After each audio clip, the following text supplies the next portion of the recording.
Beleza, tudo bem? Como é que vocês estão? Eu espero que todos vocês estejam bem.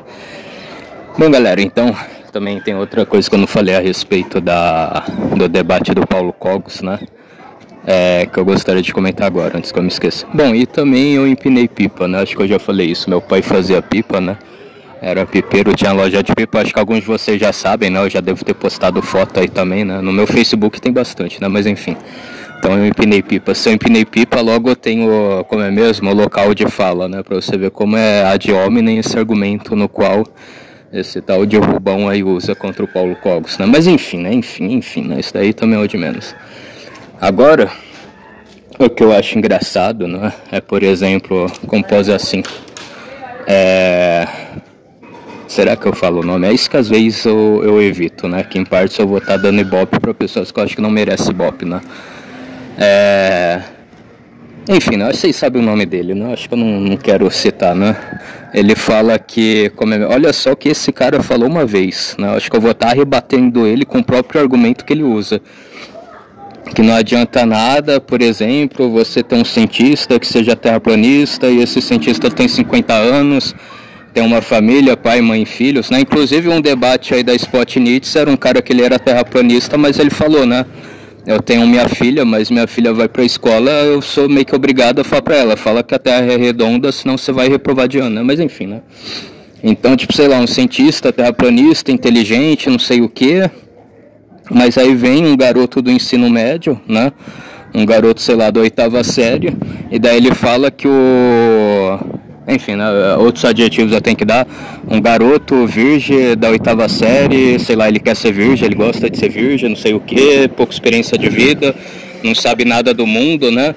Mas esse garoto da 8ª série, se ele falar pro terraplanista que a Terra é redonda, e o terraplanista aí de 50 anos, casado, cientista, não sei o que, ele continuar teimando, que a Terra seja plana, não seja redonda, esse cara aí Esse cara tá aí viajando no jatinho agora, né? Nesse jatinho particular, só pra constar. Brincadeira. Mas enfim, então, o que o Arthur... eu vou falar o nome dele. O Arthur Duval, o Arthur do Mal do Mamãe Imaginei, né? Esse cara aí, da cientista de 50 anos, não sei o que, ele continua sendo errado e o garoto da 8ª série do ginásio, ele tá correto, né? Por afirmar que a Terra é redonda, né? A Terra é redonda e não plana, a Terra que gira em torno do Sol, não sei o que, mas enfim, vocês entenderam o argumento que o Arthur Duval deu, né? Então, o Arthur Duval, anos atrás, falou esse tipo de coisa, agora como ele se contradiz falando que o Rubão tá certo, porque o Rubão, ele é vivido, ele é experiente, ele trabalhou na Petrobras, eu não sei o que, engenheiro da Petrobras, e aliás... O meu tio, vocês podem ver aí, o nome dele é Stenberg Lopes. O meu tio Stenberg Lopes, ele também foi engenheiro da Petrobras, mas e daí? Né? O que isso implica em alguma coisa, né? Que argumento ad hominem é esse, né? Que alguns defendem, mas enfim, né? Então, tipo assim, e depois que esse ganso passar, é claro, né? Então, vamos lá. E aí, como que o Arthur Duval agora contradiz algo que ele disse, né? Que ele disse antes, tipo, o Rubão tá certo porque ele é experiente, porque ele é vivido, porque não sei o quê, porque ele quer as coisas na prática, e tudo que ele vai falar logo, tudo que ele vai falar tem mais coerência, porque ele viveu aquilo, a experiência daquilo dele é real, o Paulo Cogos é um leite com pera, filhinho de papai e mamãe, mimadinho, que não sabe o que é o povão, então por quê? Né? Por quê? Então vamos supor assim, esse cientista terraplanista misturado com povão, não sei o que ficou rico graças ao esforço dele, que trabalhou em vários lugares, não sei o que, etc. Esse garoto aí, virgem da 8ª série, leite com pera, não sei o que, mimadinho pelo papai e pela mamãe, ele é errado, ele continua sendo errado por defender que a Terra é redonda e a Terra não é plana, e o garoto, né, e esse senhor de 50 anos, não sei o que, ele que defende a Terra porque é plana, então ele tá certo. Ué, qual vai ser a diferença nesse aspecto, né? Então é isso, gente, abram o olho, né? As mesmas coisas que eu repito, né? Longe de eu chegar aqui e colocar vocês contra a parede, todo mundo aqui é adulto, né? Todo mundo sabe o que é melhor para si, eu jamais vou falar, ou você se desinscreve do canal dos meus desafetos, ou você se inscreve no meu e não sei o que, não. Pra mim aqui, né, cada um sabe de si, né? Se você quer ficar no canal das pessoas, Arthur Duval, Glauber, do podcast lá dele, do Fala Glauber, do Podpah, não sei o que, continuem, sejam felizes, né? E nada contra, mas vocês saibam que eu não me compactuo com essas pessoas, né? Eu não me compactuo com esses caras, né? Eu acho que o que esses caras falam e pregam tá completamente errado, né? Enfim, gente, peraí, eu vou ter que dar um apavoro aqui na minha cachorra, senão ela não vai deixar eu concluir o áudio. Agora tem como eu dar um apavoro nela, né? Antes não tinha como. Aí, ó. Pronto, agora eu acho que ela fica um pouco mais quieta. É isso aí. Bom, não sei quem é o dono da moto, né? Uma moto aí bem moderna, né? Bem modernosa, mas estacionou aqui, por isso que meu cachorro ficou latindo. Mas enfim, gente, depois de eu ter falado esse argumento ad hominem que o Rubão usa, né? Ele gosta de se jaquetar de experiência, de mais vivido, de não sei o que, mas e daí, né? Então é isso que eu queria falar, né? Mas enfim, depois que eu expliquei isso, é bom, deixa eu dar mais um apavoro, senão não vai deixar eu falar. Mais um apavoro aqui nela. Senão não deixa eu falar. Pra lá. Ah tá, o cara saiu. O cara é do Borzo, nem sei o que é. O que é um raio, é um Borzo, né? Nem sei por que ele trabalha. Mas enfim, né? Deixa eu recapitular o assunto. Agora que esse motoboy foi embora, eu acho que eu consigo falar, né? Então voltando, gente, voltando. Então depois de falar do Rubão, eu vou adentrar em outro assunto, né? Eu tô querendo adentrar em outro assunto. Eu não sei se eu vou fazer nesse ou se eu vou fazer num próximo, né? Porque esse nosso vídeo aqui já tá indo para mais de 10 minutos, né?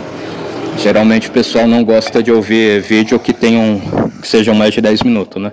E obviamente por mais que eu acelero, né? Como em via de regra, eu sempre acelero os vídeos nos quais eu faço aqui, né? Enfim. Então vamos lá, gente. Eu acho que eu só vou fazer uma breve, abreviada, né? Parece um pleonasmo isso, né? Mas só vou dar uma abreviada, no próximo vídeo eu falo a esse respeito. Então, o tema principal que eu iria falar nesse vídeo, mas eu acho que eu vou fazer no próximo. Bom, desculpa, gente, minha mãe me chamou aqui e tive que dar uma pausa, né? Então deixa eu me concentrar e falar qual o tema que eu ia falar que eu vou falar no próximo, que eu pretendo. Então, gente, eu notei algumas certas semelhanças, né? Porque, tipo assim, uma coisa que eu conversei, né? Inclusive, eu acho que nesse podcast aí que eu fiz com o Eric e com o Luiz, que, tipo assim, algo que eu acho muito péssimo é que eles sempre depreciam a nossa história, né? Essas crianças escandalosas aí também. Então, tipo assim, eles sempre depreciam muito a nossa história, como se, tipo assim, tudo na nossa história não prestasse, não fosse boa, que os caras no passado fizeram de tudo que eles puderam fazer para que hoje a gente fosse fracassados em tudo, né? Para que hoje a gente fracassasse em tudo que a gente for fazer na nossa vida e não sei o que, né? Então, tipo assim, isso que eu acho muito ruim na história que eles contam, né? Então, tipo assim, já que eles depreciam tanto a nossa história de falar, não, que isso não presta, que não sei o que isso é ruim, então eu também quero notar em outras partes do mundo coisas que foram parecidas, né? Com a nossa realidade aqui dentro, né? Com a nossa realidade interna. Então, dentre dessas comparações que eu fiz, eu notei algo muito semelhante, né? Na guerra dos Trácios contra os Getas, né? Que era esse povo aí, né? Do Velho Continente. Depois, né, eu posso me aprofundar mais, falar mais para vocês. E algo que foi semelhante, por exemplo, com a chegada dos portugueses, né? Aqui e os povos tupis, né? Agora, ao que tudo leva a crer, eu acho que foi um pouquinho diferente de lá, né? Que os Trácios estavam brigando com os Getas quando os romanos chegaram, né? E aí os Getas saíram correndo, né? Porque, tipo assim, ele já entendeu o que eram os romanos, né? De querer subjugar, de não sei o que, né? Enfim. Mas, né, quando o Pero Vaz Caminha desceu e viu, né, ele relatou, escreveu tudo, né, ele era o escrivão e falou, o índio é assim, assim, assado, os indígenas, eles usam penas assim, assim, assado, o cocar deles é assim, assim, assado, os indígenas, eles colocam umas tintas, umas pinturas vermelhas e outras pretas no corpo deles, né, e assim, assim, assado e não sei o que, né. Então, ao que tudo leva a crer, quando os portugueses embarcaram em Porto Seguro, na Bahia, né, estava tudo na paz, né? Não tinha briga, não tinha nada, né? Não estava tendo uma revolta, uma crise ali, né? Mas eu acho que aí é que tá, né? Tipo, os romanos, eles subjugaram os traços, os getas, entre outros povos ali. Hoje, eu gosto ou não, são países talvez desenvolvidos, né? Mas por quê, né? Por que causa levou que o Brasil também não fosse desenvolvido, né? Se é algo parecido, né? Os romanos foram lá, subjugaram, né? Talvez os portugueses fizeram alguma coisa parecida, né? aqui no Brasil, lá em Porto Seguro, na Bahia, né? E depois, obviamente, o nosso país se expandiu tanto, né? O ponto do Brasil ser um país de dimensões intercontinentais, né? A gente não respeitou exatamente o Tratado de Tordesilhas, né? Nisso que eu também já expliquei muito o Tratado de Tordesilhas, né? Em vários vídeos eu já expliquei, né? Eu acho que isso daí basicamente foi algo inócuo, né? Uma coisa só por existir, né? Não um efeito de fato, né? Não tem como a gente dividir um terreno, um território que a gente não conhece, né? O terreno pode ter diversos formatos que a gente nem faz ideia de como ele está lá, né? Enfim. E aí, será que é a mesma coisa, gente? A gente, até hoje, talvez, temos alguns traços de um povo atrasado por uma culpa de uma subjugação, por causa de... Então, isso que eu quero debater com vocês no próximo vídeo, né? Mas, enfim, então fiquem todos com Deus, um forte abraço, tamo junto, falou, pessoal, régua, até a próxima. Fui, galera, tchau, um forte abraço. Feliz Domingo de Ramos aí também, antes que eu me esqueça. Então é isso aí, tamo junto, falou, um forte abraço.